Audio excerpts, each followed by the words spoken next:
চুরি করিনি মা, মা আমি চুরি করিনি।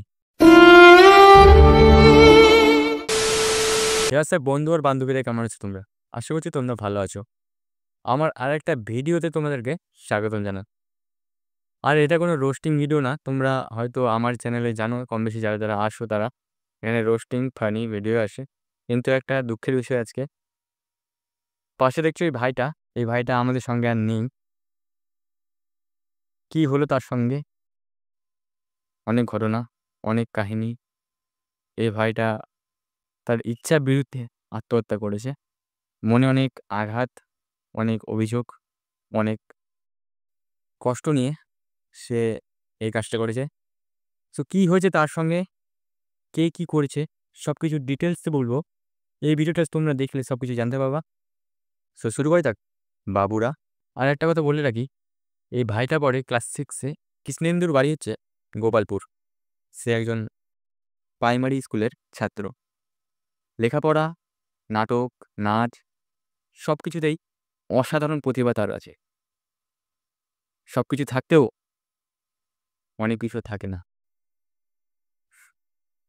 হঠাৎ একদিন তার মা তাকে বলে, আজকালের মতনই সে রবিবার দিন তার মা তাকে বলে, কৃষ্ণেন্দু দোকানে যা তো, একটা কুরকুরের প্যাকেট নিয়ে আন।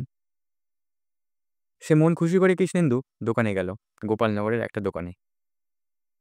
সেই দোকানে যাওয়ার পর সে সেখানে দেখে সেই দোকানের মালিক মানে দোকানদার সেখানে ছিল না।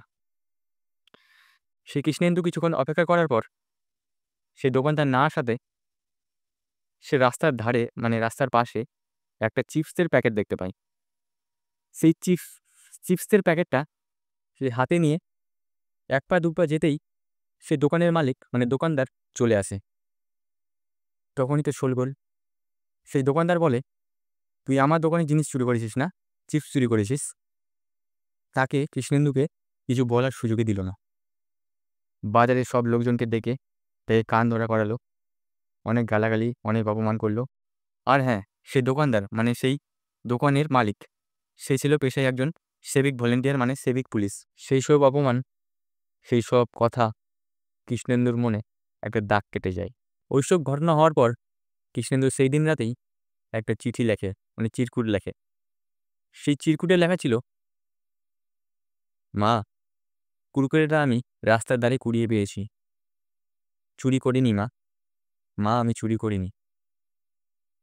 সেই চিরকুটটা পড়েই কৃষ্ণেন্দু আত্মহত্যা করেছে। সেই লাস্ট স্মৃতি তার সেই চিরকুট।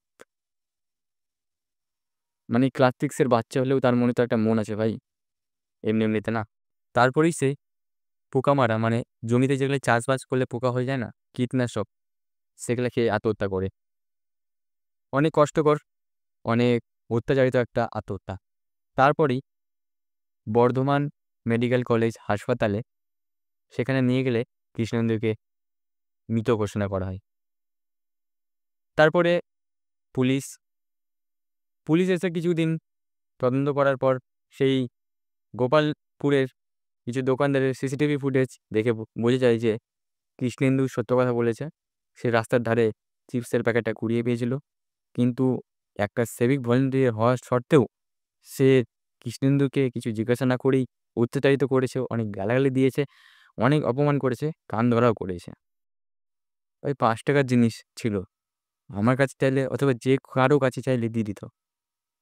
5 টাকা, 10 টাকা, 50 টাকা, 100 টাকার জন্য কেউ এইভাবে অত্যাচারিত করে? ক্লাস 6-এর বাচ্চা। এবার তোমরাই বলো সেই দোকানদারের সঙ্গে কি করা উচিত, মানে সেই সিভিক ভলেন্টিয়ারের সঙ্গে। তোমরা বলো, কমেন্টে জানিয়ে যে হ্যাঁ। আর কৃষ্ণেন্দু ভাইয়ের মতো কাজ কেউ করবে না, কারণ এরকমটা হলে শুয়ে না, যে শুয়েছে সেই অনেক দূর এগিয়েছে। আর বেশি বেশি করে শেয়ার করো এই ভিডিওটা। সো আজকের এই ভিডিওটা এখানেই শেষ করছি, দেখা হচ্ছে অন্য কোনো ভিডিওতে। আজকের মতো টাটা, বাই বাই, ধন্যবাদ, ভালো থাকবেন, সুস্থ থাকবেন, টেক কেয়ার। কৃষ্ণেন্দুর লেখা চিরকুটে একটা কথাই শুধু লেখা আছে, মা বলছিলাম যে আমি কুরকুরেটা রাস্তার ধারে কুড়িয়ে পেয়েছিলাম, আমি চুরি করিনি মা, আমি চুরি করিনি।